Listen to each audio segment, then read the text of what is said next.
Hi అండి. చాలా long time తర్వాత ఆల్మోస్ట్ 3 months తర్వాత మళ్ళీ ఊరు వెళ్తున్నాం. ఎలక్షన్స్ కదా, ఓటేద్దామనేసి బయలుదేరాము. సాటర్డే కావడం వల్ల చాలా ట్రాఫిక్ ఉంది. వీకెండ్, అందుట్లో సమ్మర్ హాలిడేస్ కదా, చాలా ట్రాఫిక్ ఉంది. హైదరాబాద్ దాటడానికి దాదాపు 1.5 hours పట్టింది. ఆ తర్వాత మెయిన్ రోడ్ ఎక్కాక ట్రాఫిక్ ఉండదేమో అనుకున్నాం. కొద్ది దూరం వరకు అయితే ట్రాఫిక్ లేదు. ఆ తర్వాత చాలా ట్రాఫిక్ ఉంది. ఎలక్షన్స్ కావడం వల్ల, వీకెండ్ కావడం వల్ల. అందుట్లో ఎలక్షన్స్ సొంతూరులోకి వెళ్ళే వాళ్ళందరూ చాలామంది ఉన్నారు కాబట్టి ట్రాఫిక్ ఫుల్ ఉంది. మా అమ్మ కూడా నిద్రపోయింది. ఎప్పుడైనా జర్నీ బాగా ఎంజాయ్ చేసేది, చాలా టైం పట్టేసేసరికి నిద్రపోయింది తను కూడా. లేకుంటే ఏ టైంలో అస్సలు పడుకునేది కాదు. జర్నీని బాగా ఎంజాయ్ చేసేది. అలాగో ఇలాగో అయితే ఊరికి రీచ్ అయిపోయాము. నైట్ అయిపోయింది రీచ్ అయ్యే వరకు. ఇవాళ మార్నింగే అయితే చాలా తొందరగా లేచింది, 6:30కే. యాక్చువల్లీ టైం అయితే 9:30, 10కి లేస్తుంది ఈమె. కాకపోతే ఊరు కదా, తొందరగా లేసేసింది. అసలు కోళ్ళు అవి ఇవి అరుస్తుంటాయి కదా, నిద్ర డిస్టర్బ్ అయింది అనుకుంటా, తొందర లేసింది. ఇది మొత్తం మా ఇంటి ముందు వ్యూ అండి. ముందర కనిపించేది ఇటు సైడ్ది రామాలయం. ఇంటి ముందే పెద్ద మర్రి చెట్టు ఉంటుంది. ఇట్లా స్ట్రైట్గా పోతేనే మొత్తం మెయిన్ రోడ్కి వెళ్ళొచ్చు మనము. ఇంక ఇక్కడ లెఫ్ట్ సైడ్ అయితే అమ్మవారి టెంపుల్ ఉంటుంది పెద్దది. ఇక్కడ దసరాకి చాలా బాగా జరుగుతాయండి ఉత్సవాలు అమ్మవారి టెంపుల్లో. ఇక్కడ ఇంటి ముందు వ్యూ మొత్తం ప్రశాంతంగా ఉంటుంది. అసలు విలేజ్కి వెళ్తే ఏ డిస్టర్బెన్స్ కూడా అనిపించదు. మండే రోజు మార్నింగ్ అయితే మాకు అక్కడ టెంపుల్ ఉంటుంది. ఊరికి ఒక 3-4 km దూరంలో బ్రహ్మగుండం టెంపుల్ అని ఉంటుందండి. చాలా పురాతనమైన టెంపుల్. ఈ టెంపుల్ని శ్రీకృష్ణదేవరాయలు గారు కట్టించారని అక్కడ చెప్తూ ఉంటారు.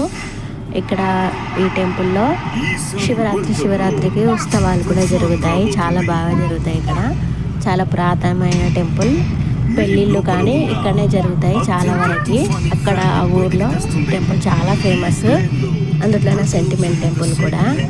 ఇక్కడ మేము మా పాప పుట్టినప్పుడు కూడా మా పాపకి పేరు మీద అభిషేకం చేయించాలంటే ఇక్కడనే చేయించాము. మిగతా 2-3 times కూడా ఇక్కడనే అభిషేకం చేయించాము. చాలా పురాతనమైన టెంపుల్ ఇది. ఊరికి చాలా దూరంలో, అంటే ఒక 2-3 km దూరంలో ఉంటుంది. ఇది మెయిన్ ద్వారము టెంపుల్కి. ఇక్కడ జాలి ఉంది కదా, ఈ జాలీలో నందీశ్వరుడు ఉంటాడు.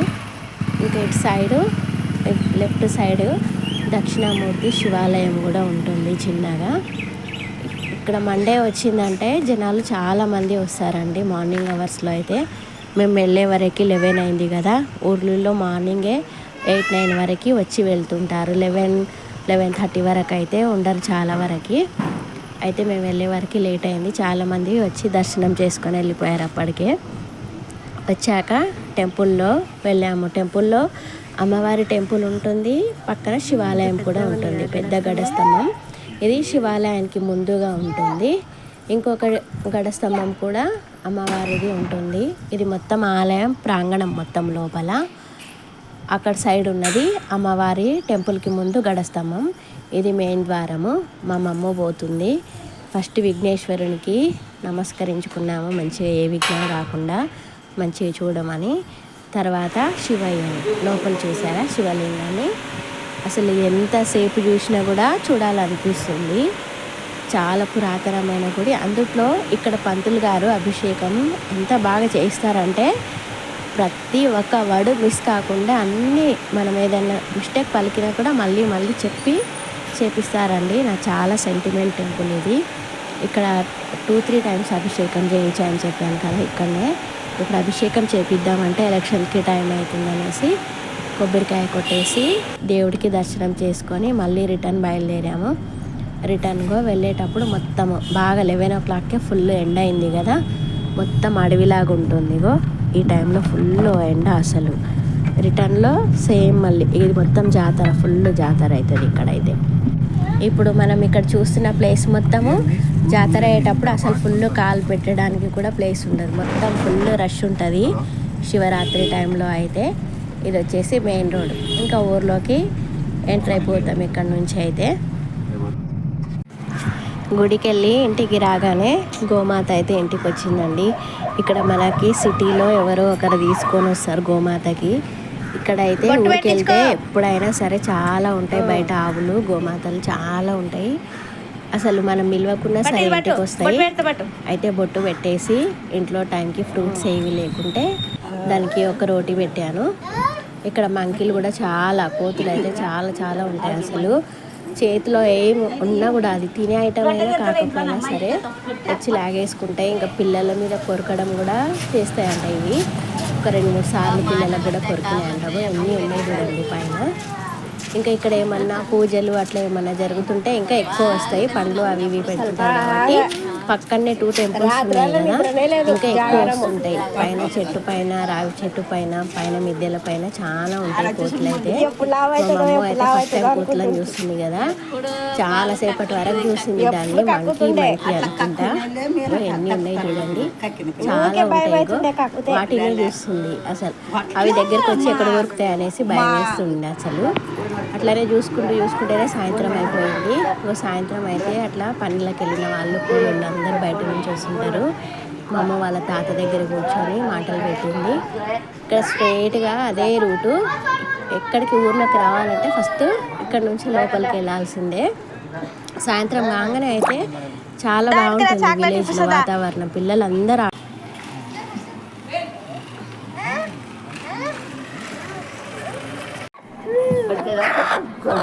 కుక్కులా కుక్కు పట్టుకో, ఏం కాదు, కుక్కు పట్టుకో, ఏం కాదు, పట్టుకో. వద్దులే చేవేటు ఇట్లా జోను జోను జో జో జో జోను జో జో జో జో జో అను జో జో జో జో జో జో అను లహన్వి జో జో కుక్కును జో జో అను జో జో జో బాయ్ బాయ్ చెప్పు. Bye flying kiss కుక్కుకి.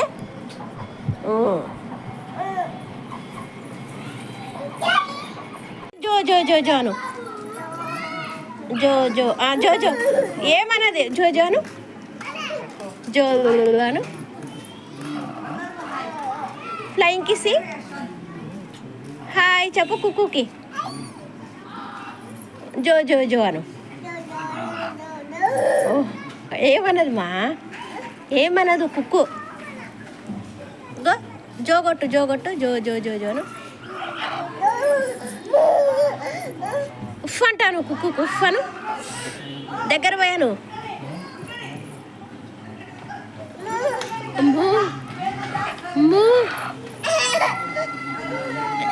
ఏమన్నది మా, ఏమన్నది పో.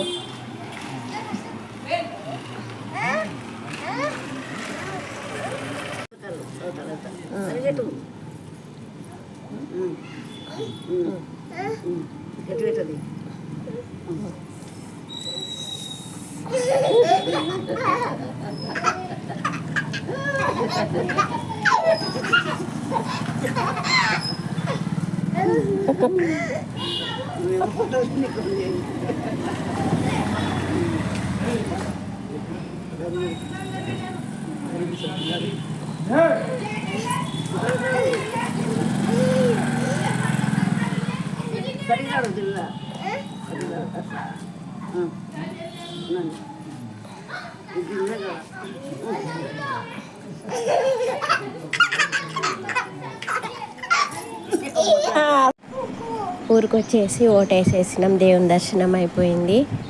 3-4 డేస్ అయితే చూస్తున్నాగానే గడిచిపోయినాయి. లహాన్వి అయితే కోళ్ళను, కుక్కలను, ఆవులను, కోతులను అన్నిట్లను చూసింది. మంచిగా ఎంజాయ్ చేసింది. సిటీలో అయితే ఇంట్లోనే ఉండాలి, ఎక్కడికి వెళ్ళొద్దు కదా. ఇక్కడికి వచ్చిన తర్వాత అంతా ఎంజాయ్ చేసింది. రిటర్న్ జర్నీ కూడా బయలుదేరాము. వాళ్ళ మామయ్య వాళ్ళు కూర్చొని డ్రైవింగ్ ట్రై చేస్తుంది. చూడండి, చిన్నగా వర్షం స్టార్ట్ అయింది. మేము బయలుదేరిపోయేటప్పటికి హైదరాబాద్కి చిన్నగా వర్షం పడుతుంది. వర్షం పడడం వల్ల ట్రాఫిక్ అయితే చాలా జామ్ అయింది. అక్కడ నుంచి రావడం ఒక టైం పడితే సిటీలో నుంచి ఇంటికి రీచ్ అవ్వడానికి ఇంకో టైం పడుతుంది. కాబట్టి మేమైతే ఈవినింగ్ వెళ్ళాము. ఎందుకంటే ఎండ ఉంటుంది కాబట్టి ఈవినింగ్ బయలుదేరాము. ఇంటికి రీచ్ అయ్యే వరకు నైట్ 10-10:30 అట్లా అయింది. వర్షం అయితే మొత్తం ఏం లేదు, కొద్ది దూరం వరకు కర్నూలు వరకు అట్లా కొంచెం చిన్నగా చినుకులు పడ్డాయి. ఆ వర్షం పడుతుంటే జర్నీ బాగానే ఉంటుంది కానీ ట్రాఫిక్ జామ్ అయినప్పుడైతే ఎందుకు పడ్డదో వర్షం అన్నట్లు ఉంటుంది. చిన్నగా చినుకులు పడ్డాయి, పెద్ద వర్షం అయితే ఏం పడలేదు. సిటీకి రీచ్ అయ్యే వరకు అసలు సిటీలో వర్షమే లేదండి, ఇక్కడనే పడింది కొద్ది దూరం వరకే. సిటీకి రీచ్ అయ్యే వరకు అయితే ఇక్కడ కొద్దిగా ఎండనే ఉంది. ఇంక ఇక్కడే కొంచెం కర్నూలు దాటేసే వరకు బాగా వర్షం పడింది. సిటీకి ఎంటర్ అయ్యే వరకు చీకటి అయిపోయింది బాగా. వచ్చే 5కి బయలుదేరితే 10 అయింది. యాక్చువల్గా అయితే 3.5 అవర్లో రావాలి. వర్షం పడడం వల్ల ట్రాఫిక్ జామ్ అవ్వడం వల్ల లేట్ అయిపోయింది రావడానికి. ఇలా జర్నీ చేయడం అంటే లహన్వికి మా మమ్మకి చాలా ఇష్టము. డే అంతా జర్నీ చేసిన ఆకలి అన్నది ఏమన్నది అసలు. బాగా ఎంజాయ్ చేస్తుంది బయట చూసుకుంటే. నైట్ టైంలో రావడం వల్ల లైటింగ్ బాగా కనిపిస్తుంది కదా, బాగా ఎంజాయ్ చేసింది. ఒక 4 డేస్ వెళ్ళొచ్చే వరకు బాగా ఎంజాయ్ చేసింది ఊర్లో. సిటీలో అయితే అంత ఎంజాయ్ ఉండదు కదా.